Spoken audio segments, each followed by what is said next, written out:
memisahkan. Berarti jika ada masalah bukan perceraian tempatnya, mengatasi permasalahan itu terlebih dahulu ya. Berikutnya visi dan misi dakwah. Ini penting bagi kita bahwa fondasi awal dari umat yang berorientasi membentuk peradaban Islam di masa depan dengan adanya fondasi yang kuat dalam pembentukan karakter dalam keluarga. Ayah bundanya kuat dulu karakternya, baru menciptakan karakter yang kuat kepada anak-anaknya. Ya, dan di rumah tangga yang biasanya banyak berperan dalam tumbuh kembang siapa ayah bunda? Seorang ibu. Ya, kenapa di sini saya bilangkan ibu, ayahnya bekerja. Ya, namun tidak menutup kemungkinan banyak kok ibu-ibu yang bekerja, betul ya? Namun masih bisa menyempatkan waktu untuk anak-anaknya.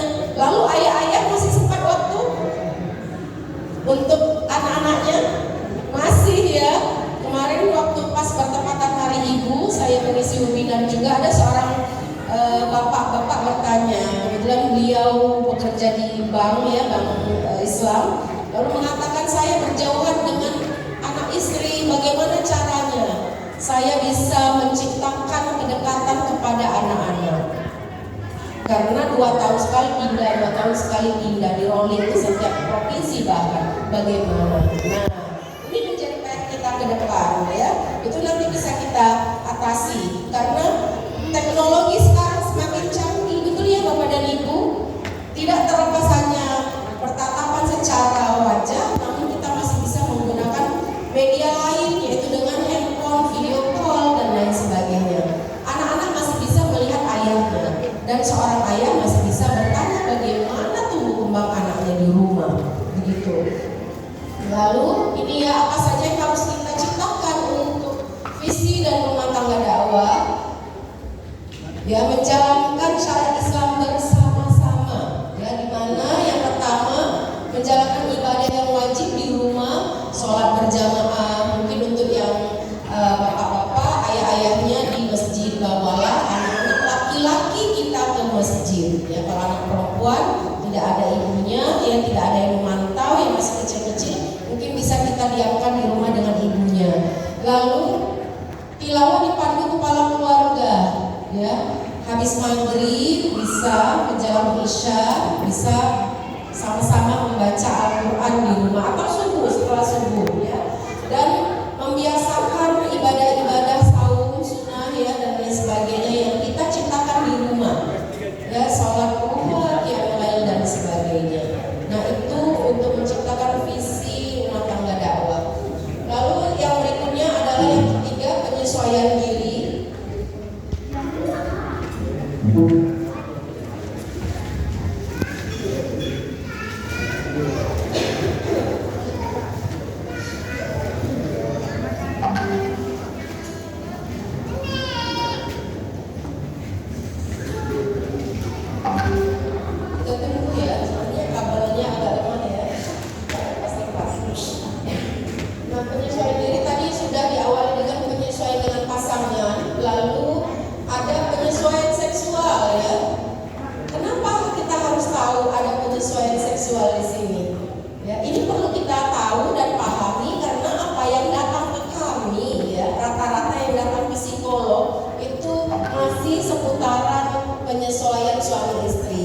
Dan juga ada tentang edukasi seksual ya, bagaimana suami istri itu bisa memahami kekurangan masing-masing ya, jangan jadikan perbedaan itu menjadi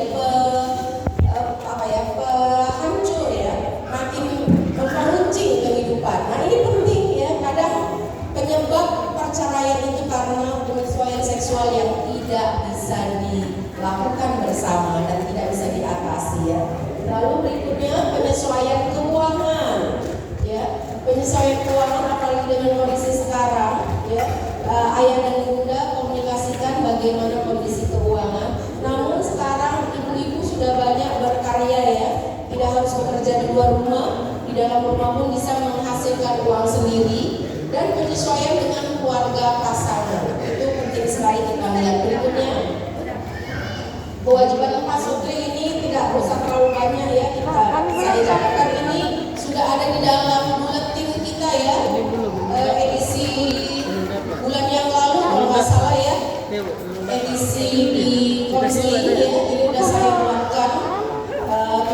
tulisan ini lengkap, nanti Bapak dan Ibu bisa membacanya ulang. Lalu ini kewajiban suami memberi mahar pernikahan, awal nikah, lalu menafkahi, menggauli istri, menjaga, mendidik dan membesarkan anak-anak dengan cinta. Ini secara syariat Islam. Lalu kewajiban istri berbakti, ikut membantu menyelesaikan permasalahan, memelihara diri dan kehormatan, menjaga dan mendidik anak berhias di rumah. Ya, yang itu terkadang kita abai. Ibu rumah tangga yang sibuk bekerja berhias pun lupa dia di rumah. Ya, keluar rumah baru berhias, terbalik ya. Padahal di rumah yang berhias itu yang harus kepada suami. Ya, peran orang tua di sini saya tambahkan. Peran orang tua dan kewajiban untuk anak ya. Ada beberapa kewajiban ayah bunda dalam membesarkan anak ini penting untuk fondasi keluarga, di mana seorang ayah bunda itu yang pertama harus terlibat dalam tumbuh kembang. Jadi tidak serta-merta membesarkan anak itu tugas kewajiban seorang ibu, betul ya? Bayangkan ya, nanti di sini saya ada kutip tentang pandemi. 2 tahun kita hampir berlalu pandemi ini, apa yang dirasakan ibu-ibu semakin bertambah, betul ya? Kerjaannya semakin bertambah, mengurus anak, menjadi guru di rumah. Apakah iya semua ini tugas kita berikan kepada seorang ibu? Yang pasti ayah yang juga sangat berperan di sini ya. Tumbuh kembang, paham psikologi perkembangan anak, lalu tahu bagaimana kegiatan anak-anak kita di sekolah dan juga di rumah. Jangan diabaikan. Dan mendidik dengan pola asuh ramah, ya, dengan beberapa tipe-tipe pola asuh, ada otoriter, permisif, negatif, dan juga demokrasi, dan menciptakan bentuk kepribadian rahmat. Ya.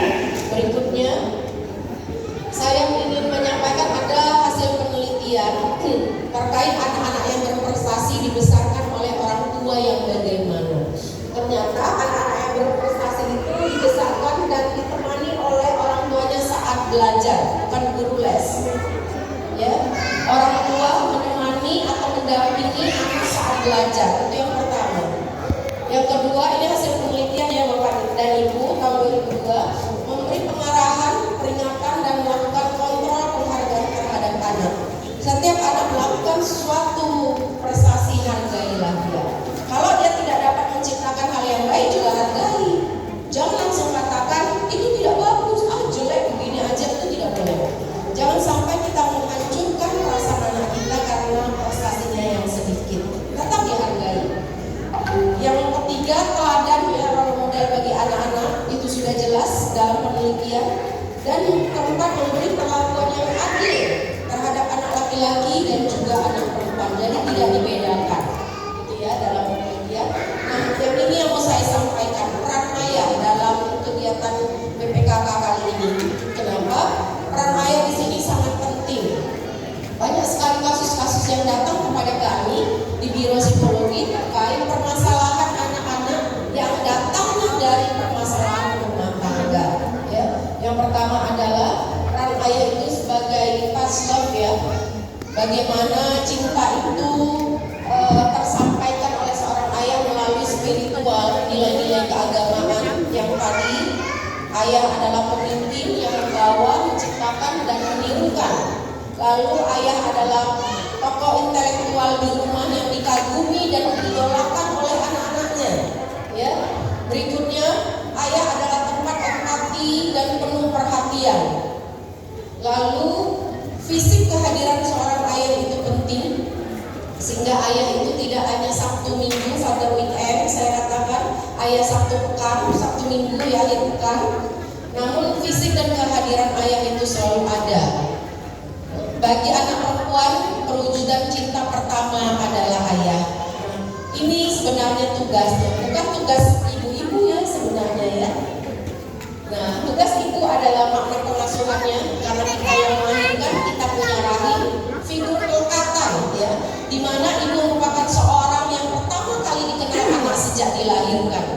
Ya, sehingga sekarang program-program di rumah sakit itu seorang bayi yang baru lahir itu diletakkan di dada ibu agar dia merasakan kehangatan.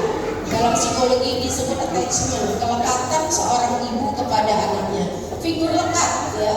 Sehingga orang tua itu adalah signifikan parent, orang pertama yang memang betul-betul memberikan pengajaran, mendidik dan mengasuh sebagai seorang ibu, asisten suami, dan bertanggung jawab. Ternyata tugas ayahnya yang banyak ya Pak. Selama ini kita tahu itu tugas ibu. Jangan terbalik ya. Di sini ternyata tugas ayah yang paling banyak. Berikutnya, nah beberapa hal yang terkait dengan ibu karena momen hari ibu di sini saya kaitkan sedikit ya, bahwa seorang ibu mulia di mata Allah karena tadi disebut 3 kali sama Rasulnya baru ke ayah. Lalu sebelumnya sosok yang kuat seorang ibu ya wajib dihormati, haram untuk disakiti. Berarti KDRT itu nggak boleh memukulan, lalu kata-kata kasar terhadap wanita itu tidak diperkenankan, wajib untuk dibahagiakan. Ridhonya Allah adalah ridhonya orang tua.